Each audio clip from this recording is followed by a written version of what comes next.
যৌথ আন্দোলনে যুগপৎ আন্দোলনে থাকা রাজনৈতিক দলসমূহের আমরা আগামীকাল বাইতুল মোকাররমে বা জোহর অর্থাৎ দুপুর 1:30 গায়েবী জানাজা যারা নিহত হয়েছেন তাদের রুহের মাগফিরাত কামনার জন্য গায়েবী জানাজা বাইতুল মোকাররমে অনুষ্ঠিত হবে এবং এই প্রোগ্রাম আমরা সারা দেশে আমরা গায়েবী জানাজা পড়ানোর জন্য আহ্বান জানাচ্ছি। যখন সরকার তাদের রাষ্ট্রীয় বাহিনীকে ব্যবহার করে সাধারণ ছাত্রদেরকে হত্যা করে, আমার ছেলেদেরকে হত্যা করে, সন্তানদেরকে, তখন রাজনৈতিক দল হিসেবে তো আমরা নিশ্চুপ থাকতে পারি না।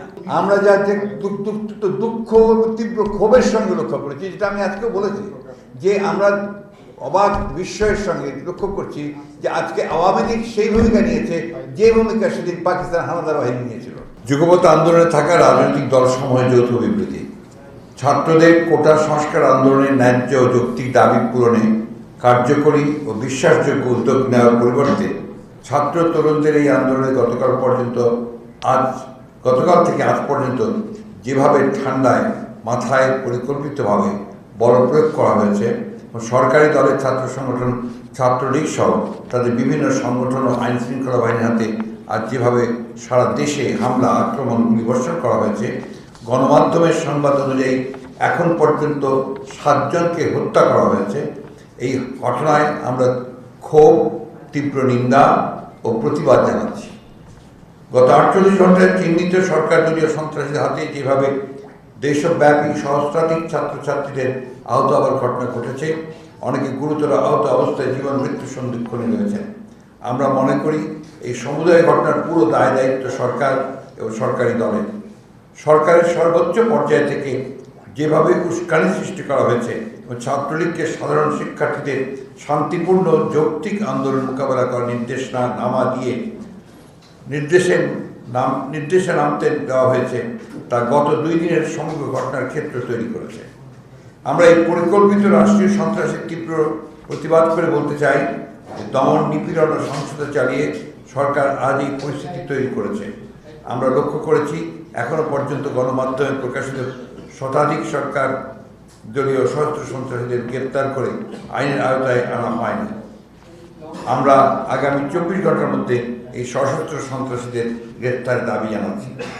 আমরা পুলিশের গুলিতে ছাত্রলীগের সশস্ত্র হামলায় যারা প্রাণ হারিয়েছেন তাদের জন্য গভীর শোক প্রকাশ করছি।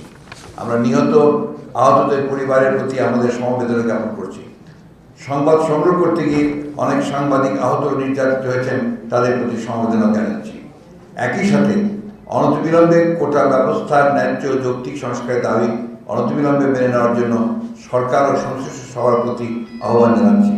আমরা সরকারকে হুঁশিয়ার করে বলতে চাই যে হত্যা, দমন, নিপীড়ন করে অতীতের কোনো শৈরের শাসক যেমন শেষ রক্ষা করতে পারেনি, বর্তমান ফ্যাসিবাদী সরকারও দমন নিপীড়নের এই পথে শেষ রক্ষা করতে পারবে না। আমরা দেশবাসীকে ছাত্র সমাজের এই ন্যায্য ও গণতান্ত্রিক দাবির পক্ষে সোচ্চার হতেও উদাত্ত আহ্বান জানাচ্ছি। যুগপৎ আন্দোলনের সকল রাজনৈতিক দলের পক্ষে আমি মির্জা ফখরুল ইসলাম আলমগীর, মহাসচিব বাংলাদেশ জাতীয় দল। ধন্যবাদ। আমরা আগামীকাল